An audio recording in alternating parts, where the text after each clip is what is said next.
After the great epiphany she had last night, Sophia wakes up with a new zeal for life. The jacket she put up on eBay has a bid of over $400, and it keeps on increasing. Sophia dances around in her apartment in the morning, celebrating the genius that she is. It is barely even sunrise when Sophia opens her window and screams excitedly into the wind. Lionel, Sophia's neighbor, is headed to work when he hears the girl scream. She apologizes for being a little overzealous, but she has just figured out life. Lionel asks the girl to keep her excitement to herself, since people are trying to sleep at that hour in the morning. She wonders what the guy is doing up so early. He is headed to work. Sophia laughs in his face and shuts the window. She energetically somersaults across the apartment and goes into the kitchen. She reaches for something on the top shelf when a blinding pain in her lower abdomen rains on her parade. Sophia looks down there and finds a nasty bump in the area hidden by her underpants. A little later in the morning, Annie shows up at Sophia's apartment. The girl inspects the abnormality on Sophia's abdomen, and the two begin to speculate what it could be. Annie jokes that maybe it is a baby. Sophia thinks it could be a pulled muscle. Annie suggests that whatever it may be, her friend should get it checked at the free clinic. Sophia is revolted by that idea. She would rather end her life than be seen at a free clinic. Sophia cannot believe that as soon as she had an epiphany, this grotesque thing happened to her. She goes on to tell Annie all about her great idea. She shows her the eBay bid on the jacket.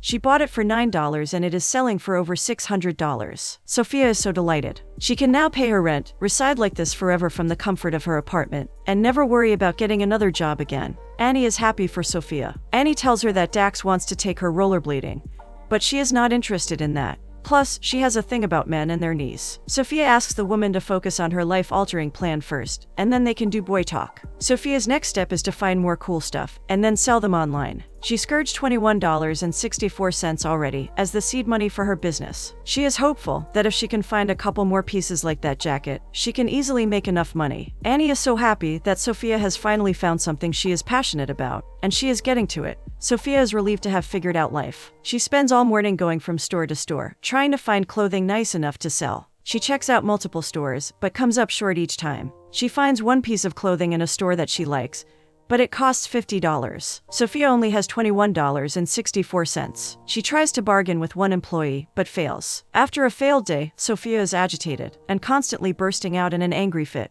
She goes back to the same store where she had bought that vintage jacket, but she still cannot find something worth buying. The clothes are worse than they would be at a Rite Aid. The shop owner finds her rummaging through his racks. He wonders what existential crisis is troubling the girl that day. Sophia is super annoyed. She yells that none of his cheap clothes are good, and the good ones are way too expensive. The man suggests she does not buy anything. Problem solved. Sophia needs to get stuff so she can resell it online. When the man finds out that she is trying to run a business, he can't help but laugh. He does not think the girl is responsible enough to run a business. Sophia is not running a business. She just wants to make rent and a decent living from the comfort of her small apartment. She lectures the man on how that is not a business, but a lifestyle choice. The man scoffs at Sophia's dreams of supporting herself with her online business. He does not think she can do it. Sophia tells him that she flipped that jacket she bought from him the previous day, and now it is selling for over $600. The man is a little speechless. Sophia is proud of her achievement. She knows exactly what she is doing, but the man still doubts. How much time has she spent looking for more inventory to sell? Has she found anything? What does the girl even know about overhead, online marketing, shipping, customer complaints, returns, and other important things? The man's use of complicated terms gets to Sophia, but she pretends to be in complete control. She knows everything.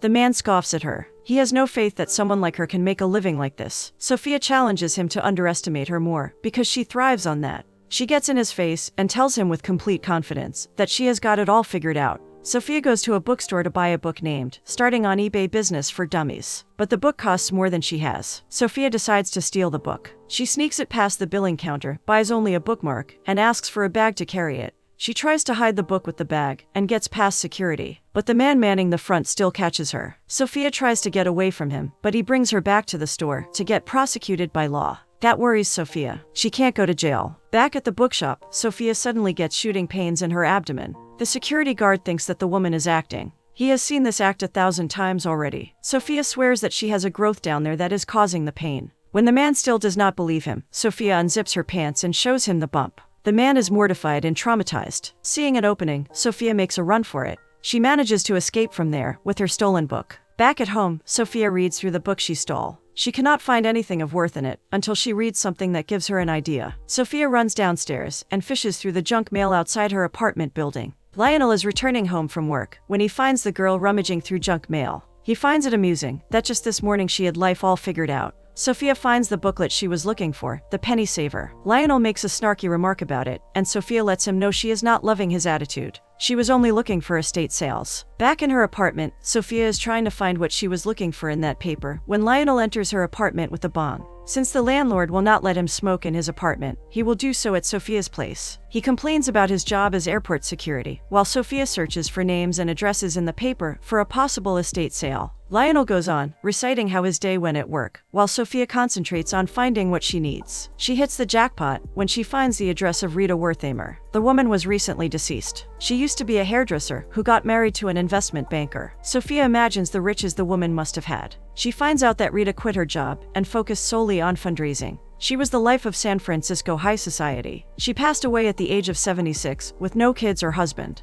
Now, her possessions are being auctioned off. Sophia notes the time and realizes that she does not have a lot of time left. The girl makes a run for it and reaches the deceased woman's house. She makes it to Rita's bedroom and then finds her closet. But Sophia is disappointed to find the closet empty. Almost everything has been sold off. There is only one other woman in there, who is about to leave with the last few clothing items. They are not even her size, but they're Chanel, so the woman wants to take them. Sophia tries to take the clothes away from the woman. They struggle for a bit, but Sophia fails. Then, Sophia finds a chest deep inside the closet. She tries to get it open, but the pain in her abdomen intensifies, and Sophia falls to the floor. She decides to rest for a bit. Soon, the sale manager finds her in the closet, just lying lifelessly on the floor. He wakes her up and asks if she needs him to call somebody. Sophia asks him to just get that trunk open. The man helps her do that, and in that trunk are a few remaining winter coats. Sophia buys them from him for $10. Before Sophia leaves there, the man strongly advises her to get that bump checked, because it could turn out to be something serious. Sophia takes the man's advice and ends up at the free clinic. Sophia makes a call to her best friend, Annie. Annie is with Dax and Shane, who are playing a video game in the background. Shane wants to know when they will be hanging out again. Sophia tells Annie that she is at the free clinic to get her thing looked at. Sophia does not like the place at all. She gets called in for her appointment.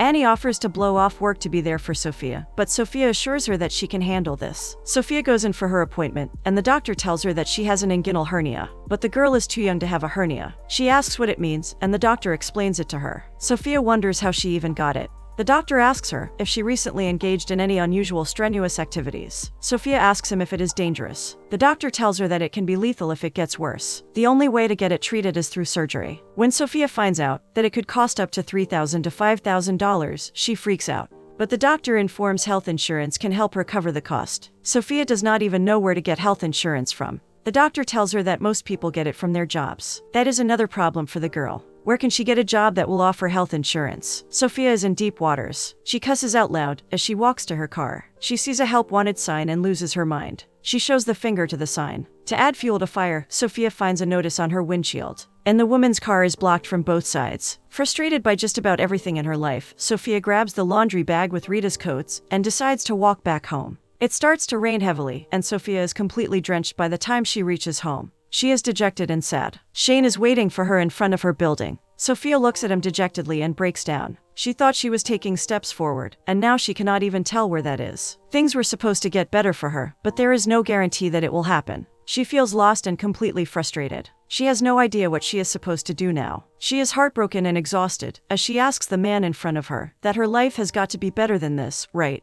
Having no answer for her, Shane takes the soaking girl inside the building.